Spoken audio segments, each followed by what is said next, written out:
ইসরায়েলে একটা অকাঙ্ক্ষিত ঘটনা ঘটে গেছে। সেটা হচ্ছে ইসরায়েলের যে হাইওয়ে গুলো আছে, যে শহরগুলো আছে, সেখানে কিন্তু শহরের পাশ দিয়ে যে হাইওয়ে গুলো আছে, রাস্তাগুলো আছে, সেখানে কিন্তু বিভিন্ন প্রকার গাড়ি কিন্তু প্রতিনিয়তই কিন্তু যাতায়াত করে।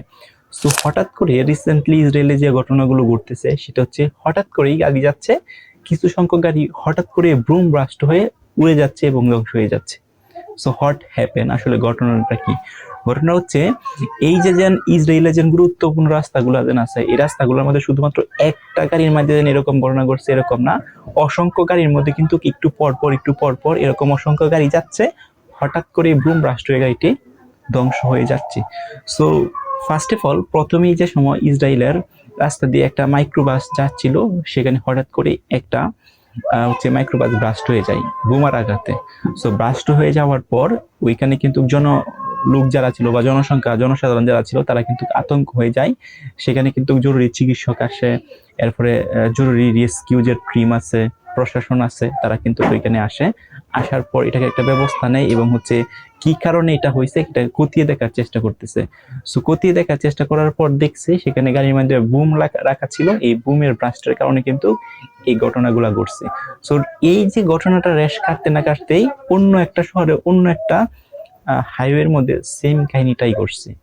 এমনই একটা গাড়ির মধ্যে বুম ব্লাস্ট হয়ে ওই গাড়ি সহ চালক সহ অনেকে কিন্তু এখানে মারা গেছে। সো এরকম অসংখ্য যে প্লেস গুলো আছে সেখানে কিন্তু অসংখ্য এরকম ঘটনাগুলো কিন্তু ঘটতেছে, অর্থাৎ ইসরায়েলের মধ্যে। সো এই যে ঘটনাগুলো ঘটতেছে, এটা কারা ঘটতেছে? ইরানের শত্রুপক্ষ দেশ, নাকি ইসরায়েলের শত্রুপক্ষ দেশ, নাকি ইসরায়েলের ইন্টার যে কান্ট্রি আছে, কান্ট্রি যে টেরোরিজম যে গ্রুপ আছে তারা।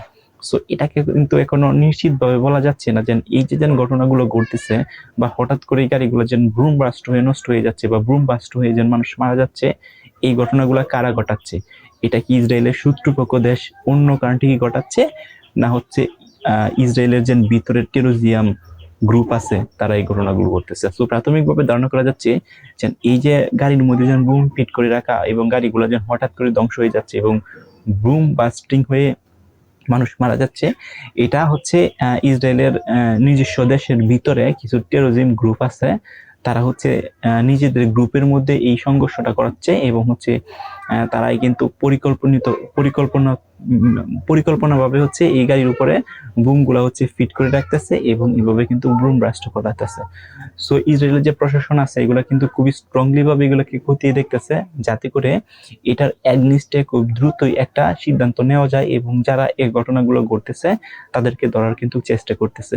কিন্তু এটা এখন পর্যন্ত এই যে নিউজটা আমি বলতেছি সেটা কিন্তু আরো 2 দিন আগে বা 1 দিন আগে, এখন পর্যন্ত এটার একটা রিয়েল অথেন্টিক যে নিউজ, আসলে কারা এটা করছে বা কারা এই ঘটনাগুলো ঘটাইতেছে, এটা কিন্তু এখনো বের করতে পারি নাই ওই দেশের যে প্রশাসন আছে, অর্থাৎ ইসরায়েলের প্রশাসন। তো ইসরায়েলের প্রধানমন্ত্রী বলেন এবং ইসরায়েলের আরো গুরুত্বপূর্ণ যে পার্সন গুলো আছে একটা রাষ্ট্রের, যে ভিআইপি পার্সন, তারা কিন্তু নির্দেশ দেওয়া হয়েছে যে এই ঘটনাগুলো কারা ঘটাইতেছে খতিয়ে দেখার জন্য। কারণ যদি অন্য দেশের শত্রুপক্ষ এই ঘটনাগুলো ঘটায় তাহলে ইসরায়েল কিন্তু একটা স্টেপ নিবে, ওই দেশের এগনিস্টে হয়তোবা যুদ্ধ করবে। সো এখন যদি তাদের দেশের জন্য বা দেশের ভিতরেই কোনো গ্রুপ বা জঙ্গি টঙ্গি হটেভার টেরোরিজম এরকম ঘটনাগুলো ঘটে, তাহলে এই সিদ্ধান্ত দেওয়া নিচ্ছে যে তাদের বিরুদ্ধে কিন্তু ইসরায়েল একটা সরকারিভাবে একটা স্টেপ নিবে।